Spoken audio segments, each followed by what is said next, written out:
In nature's arsenal, lightning, wind, and columns of fire. It's virtually unprecedented now, the scope of the fire activity across the West. We literally have major fires now in every state west of the Rocky Mountains.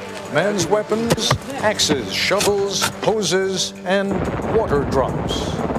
With this type of fuel, it's very difficult to safely put any firefighters out in front of the fire. It seems like the fire's been pretty much one step ahead of us the whole way. The only equalizer, the skills of firefighters like the Logan Hotshots. We do what our bosses say, work all night and play all day. Tonight, face to face with the Western fires.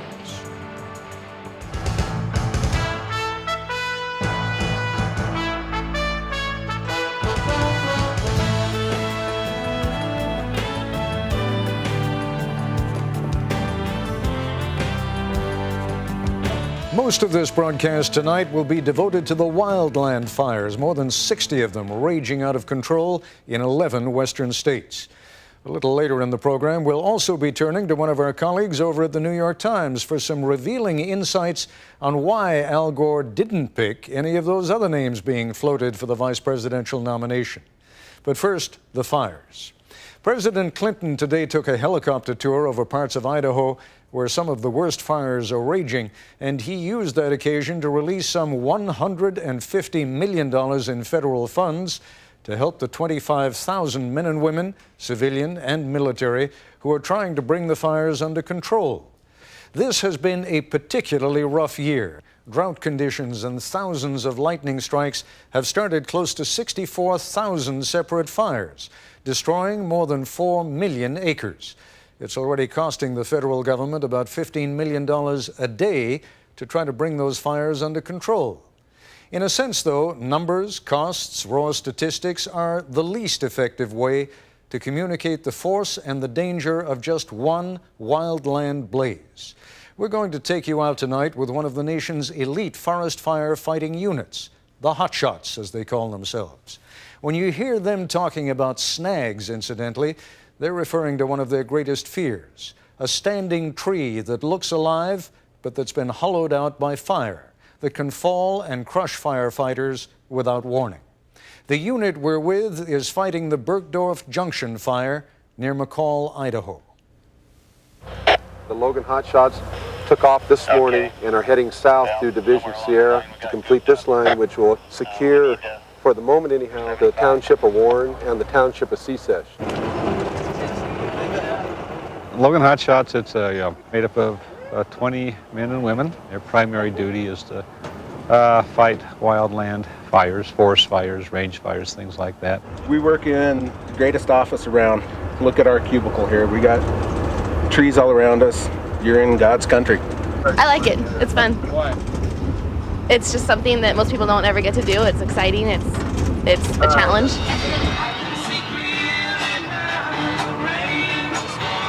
What makes a good hotshot is primarily quality of character, I think. They have to be highly motivated. They have to be very, very positive, in outstanding physical shape, be able to work the long hours, and not give up. Normal day is a long day. It's a sweaty day. It's a dirty day.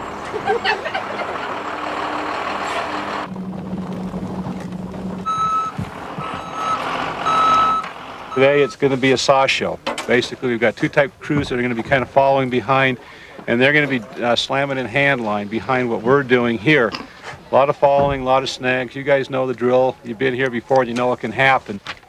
Fire behavior general, potential for very active fire behavior beginning again today. Between 1500 and 1800, fire will continue to spread by torching, spotting, short crown fires. Expect runs coming both upslope and downslope.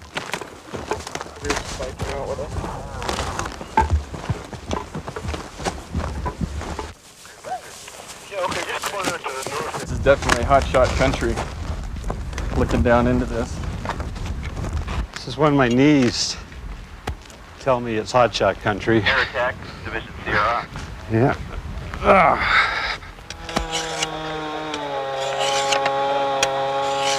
What's happening is we have a saw team of 4 saws right now, And with each SAW team, there's swampers that it's like a team that they just swamp out the vegetation and stuff behind the sawyers. The sawyers take out like any snags or any type of other like widowmakers that are up in the trees that could fall down and like hurt somebody. They clear a path, and then the diggers come through, and we dig the actual fire line. We're trying to control the edge of the fire here. We've been working this, trying to tie this piece of line in between another hand line that's coming in from the south. Hopefully by doing this, we'll be able to cut this flank off and protect the town of Warren, which is about 2 or 3 miles behind us here. These kind of things right here, this size, they don't look as dangerous because they're smaller, but this is what hurts most people, kills most people. So this is what we really watch out for, these things like this. That don't look so bad, you know, but those are the ones that do the damage. This tree's pretty darn straight up and down.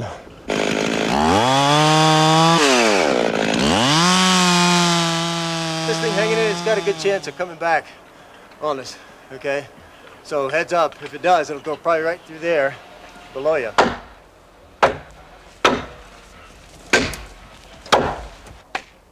Wally! That's right. Moving! Watch your footing. The terrain is rugged. We're going to be covering about 1,000 feet up and then 1,000 feet down, probably several miles, trying to put in an established hand line.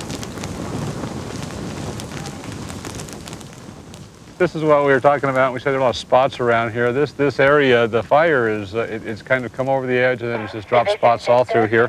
It's not too active, as you can see. We've had a real break in the weather, but that may not last. And I suggest we go ahead and line it and just put as many people as we can to clean this up.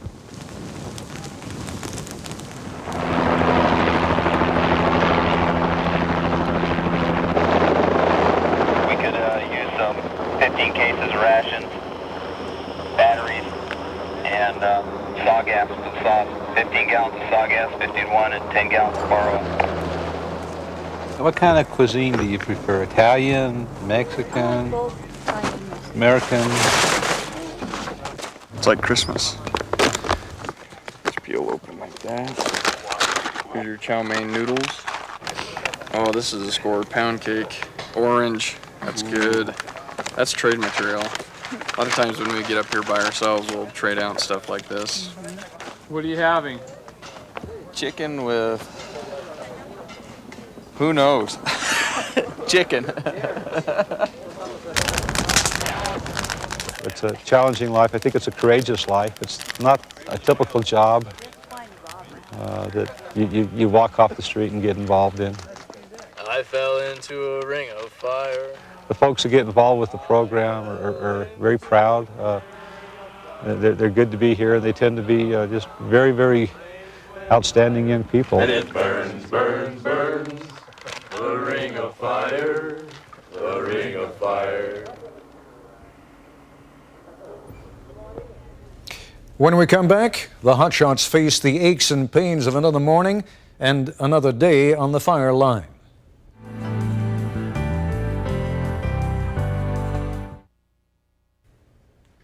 The Hotshots have their own language. Spiking out means camping for the night. Actually, it really means just finding a bit of ground and trying to get some rest before dawn, when the fight begins again.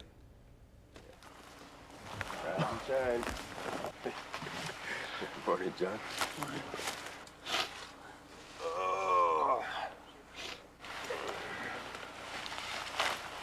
Morning.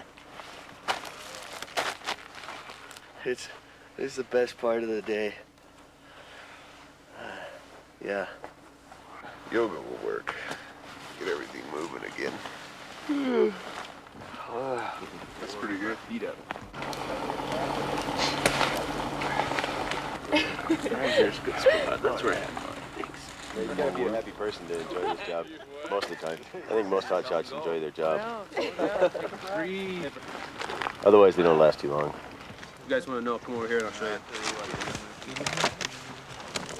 We're going to try to tie in with the crews coming in from the south. I think we can do it probably by the end of the shift if we really push pretty hard. And then we'll be spiking out wherever we end up, regardless of what happens today.